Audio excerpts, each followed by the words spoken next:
So what's going on guys, Kids here and welcome back to a brand new video. For today I will show you the new insane Jayber build that can solo hard bosses in under 60 seconds in the first Descendant. So in this guide I will show you what weapons and modules you want to get. Then I will explain every single skill and show you the best reactor stats and external components. And then lastly we will take a closer look at the gameplay and weapon mods, so you would know the reason behind every single build choice and what exactly will give us this insane burst damage, which we can use to solo every single type of boss in the game. So, if this sounds interesting to you, then let's get right into it. So, our new Jayber build is insanely powerful, because we will use both of our turrets to take the attention from us, so then the boss would leave us alone, and uninterrupted, we could do insane amount of damage numbers. As you can see from the gameplay, we are doing 85 to 100k DPS per crit, and with better upgrades, we would be able to do even more. So then with that said, now let's take a look at our modules. For the first one, we have the turret engineering, which when we use a skill, it recovers HP of all summoned turrets and extends their duration. Then the tonfa, that modifies the charge sub attack, but most importantly, increases our max module capacity, which is the reason why every single build has at least one of these modules equipped. Then increased HP, that increases our max HP by 22%. Then energy collection, that increases our mana recovery by 14%. Then an iron will, which does that when our shield is at 0%, it will increase our defenses by 32%. Then maximize efficiency, that reduces our skill cost by 4%, but reduces our max mana by -1%. Then nimble fingers, that decreases our skill cooldowns by 6%. Then HP amplification, that increases our max HP by 23%, but decreases our max shields by -9%. Then medical support, that increases our HP heal by 8%. And finally increased def, that increases our defenses by 16%. So overall our main goal with this setup is to improve our turrets, decrease skill cooldowns and increase our defenses. With this build, we will deal insane amount of damage, but we can't forget about one of the main reasons of why we can solo bosses, which are our skills, aka the turrets. So we have to upgrade them as much as possible, so they could survive long enough for us to kill the enemies before they start attacking us. I've done countless of hours of testing, and this was by far the best module setup. Then next up, let's take a look at the weapons and weapon mods that we should use. So for our weapon loadout, the first one is the Eternal Willpower. This is not an ultimate weapon, so we won't get any unique effects, but because of our mods, we will do crazy amount of damage. And you can get it by farming the Agna Desert Zone, the Commanding Ground Battlefield mission, or the Red Sphere mission. The Eternal Willpower is a rare assault rifle that you can only get through the random drops from these areas. And then when you get it, for mods, we wanna go with the Rifling Reinforcement, that increases our ADK by 12%. Then action and reaction, that increases ADK by 15%, but as well increases our recoil by 5%. Then better insight, which increases our critical hit rate by 8%. Then concentration priority, that increases our critical hit damage by 8% and reduces reload time modifier by -8%. Then better concentration, which increases our critical hit damage by 9%. Then fire rate up, that increases our fire rate by 6%. And finally the electric enhancement, that adds electric ADK equal to 8% of our weapon's ADK. As you can see, because of our setup, we can do 500,000 DPS. So our setup, like for most players, is focused on ADK, crit damage and crit rate increase as much as humanly possible.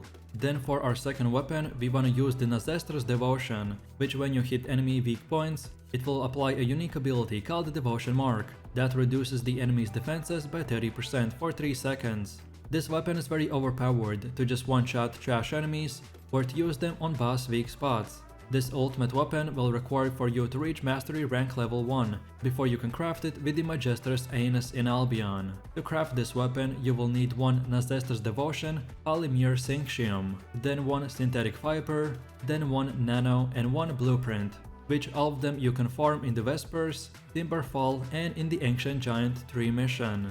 And then when you get the weapon, we wanna use mods like the Action and Reaction that increases our ADK by 15%. and reduces recoil by 5%. Then Bullet Rain, that increases our fire rate by 8% and ADK by 1%. Then Rifling Reinforcement, that increases our ADK by 12%. Then Weak Point Sight, that increases our weak point damage by 10%, but reduces accuracy by -5%. Then Better Concentration, that increases our critical hit damage by 9%. Then Target Detection, that increases our critical hit damage by 5%, and weak point damage by +2%. Then Aiming Compensation, for 8% accuracy and 5% critical hit damage. Then Weak Point Detection, that increases our weak point damage by 5% and ADK by 1%. Then Weak Point Expansion, that on weak point hit, it will increase your weak point damage by 35%. And finally the Better Insight, for 10% critical hit rate. As for most of the weapons, we use the mods to increase our weapons damage. And because of our unique ability that gives us better weak point damage, so we try to focus with our mods to increase its damage even more, for that one-shot capability. This is a secondary weapon that I rarely use, so as long as you use the first weapon, then the second and third weapon slots are up to every player's preference. And finally, for our third weapon of choice, we have the Afterglow Sword Sniper Rifle. On hitting a weak point, this weapon will inflict the unique effect called the Death Propagation, which increases our critical hit rate and applies this effect to our next attack. We mainly want to use the sniper for long range fights, and then the way you get it is by collecting all the items, reaching Mastery 15 and researching it for 100,000 gold by talking to the Aeneas at Albion. You can get the Afterglow Sword Blueprint, Nanotube Blueprint, and Polymer Synxium by farming the Intercept Battle on Hard mode. And for the last Afterglow Sword Synthetic Fiber Blueprint, you can get it from the Vespers on the Kingston Hard mode. And then when you have it, we wanna use mods like the Weak Point Sight, that increases our weak point damage by 10%, but decreases accuracy by -5%. Then Better Insight, which increases firearm critical hit rate by 10%. Then Fatal Critical, that increases critical hit damage by 5% and critical hit rate by 1%. Then Strengthened First Shot, that after you reload, your first shot gets 100% ADK increase. Then Action and Reaction, that increases explosive ADK by 15% and recoil by 5%. Then Better Concentration, or increased firearm critical hit damage by 9%. And finally the Focus on Fire, that increases fire skill power by 19% and decreases skill cooldown by -6%. As any sniper weapon, we want to increase our crits and overall damage, so with our mod setup we have made it that you can basically crit the enemies 100% of the time. Then next up, let's go over to the base reactor and external components.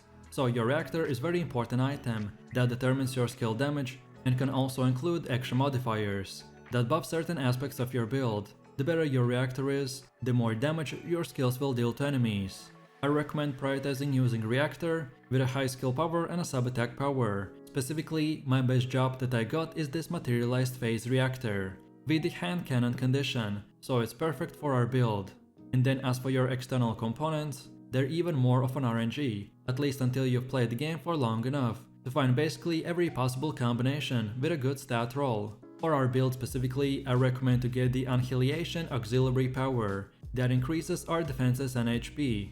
Then Annihilation Sensor that increases our defenses and max mana. Then Annihilation Memory for increased max HP, defenses and electric resistance. And lastly the Annihilation Processor for more max HP and toxic resistance. And because we use all 4 of the Annihilation set piece, we get to increase our skill duration by 5.7% and our weapons ADK increases proportionally to our max HP lost, so the lower HP we are, the more damage we will do, which becomes useful if all of our turrets die, and then we need to take a bit of damage from the enemies while we activate the new turrets.